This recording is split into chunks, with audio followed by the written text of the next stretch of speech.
Bonjour tout le monde. Alors, juste avant Shabbat, un petit chidouche, un petit cadeau que vous pouvez raconter à la table de Shabbat, facile à retenir, d'accord, et très très très rapide.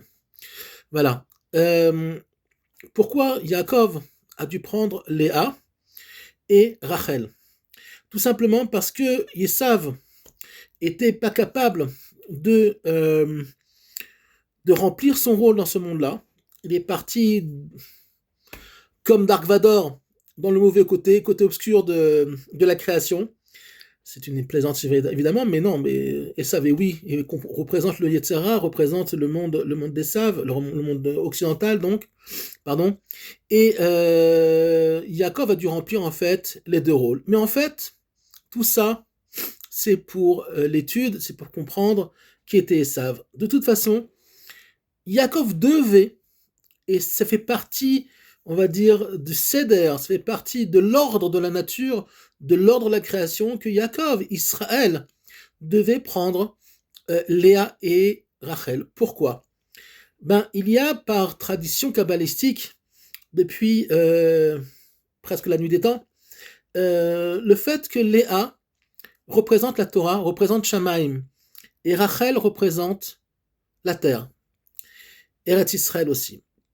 Donc, si on regarde le premier verset de Bereshit, Bereshit bara Elohim et Shamaim et Haaretz, on voit que le mot Shamaim vient avant le mot Haaretz. À savoir que d'abord, il a été obligé de prendre Shamaim, il a été obligé de prendre le ciel, la Torah, qui représente Léa, et après seulement il peut prendre Rachel, qui est Haaretz.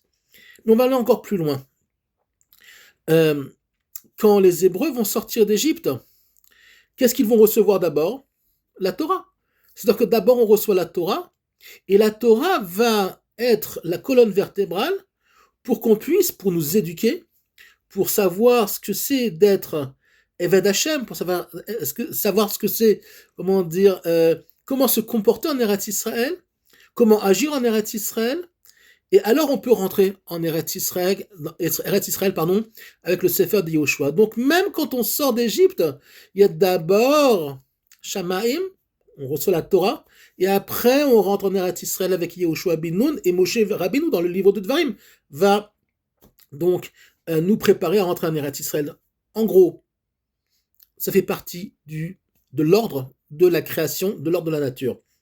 Donc finalement, tout ce qu'il y a autour, l'histoire de Yaakov, Léa et Rachel, finalement c'est pour un enseignement, c'est ce que la Torah, on va dire, c'est pour ça que la Torah nous a été donnée.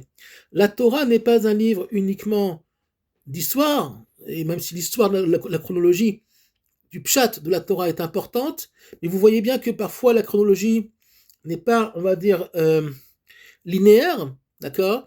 Elle s'arrête, elle saute des étapes très rapidement de plusieurs centaines d'années. Pourquoi? Parce que c'est pas important. Ce qui est important, c'est ce qui va être enseigné, d'accord? Et ce qui est important, c'est ce que les hommes vont faire. Si pendant 200 ou 300 ou 400 ans, les hommes n'apportent rien ou ne font rien d'essentiel, ou tout simplement on peut réduire en 2 ou 3 mots ce qui s'est passé à cette période-là, alors c'est ce que la Torah fait. D'accord? Donc finalement, on voit que pour la table de Shabbat, vous pouvez raconter, vous pourrez, pas impressionner, je rigole, mais vous pouvez, comment dire, réveiller cette idée que finalement,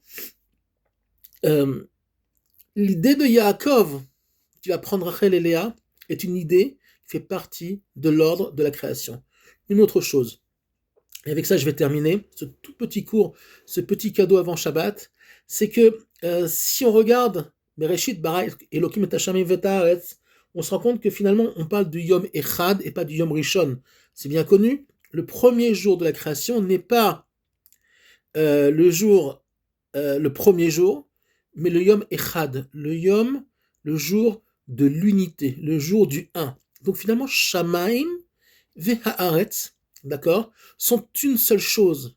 C'est un cours en soi, mais c'est une seule chose. C'est un concept. Il ne peut pas y avoir de Shamaim sans Haaretz. Pourquoi? Tout simplement parce que Shamaim, c'est aussi l'âme, et Haaretz, le corps. Donc s'il n'y a pas un corps avec une âme, ou une âme dans un corps, il n'y a pas de vie. Donc s'il n'y a pas Yaakov Israël qui va prendre Rachel et Léa, il n'y a pas de vie, il n'y aura pas les tribus. Shabbat shalom et à très bientôt.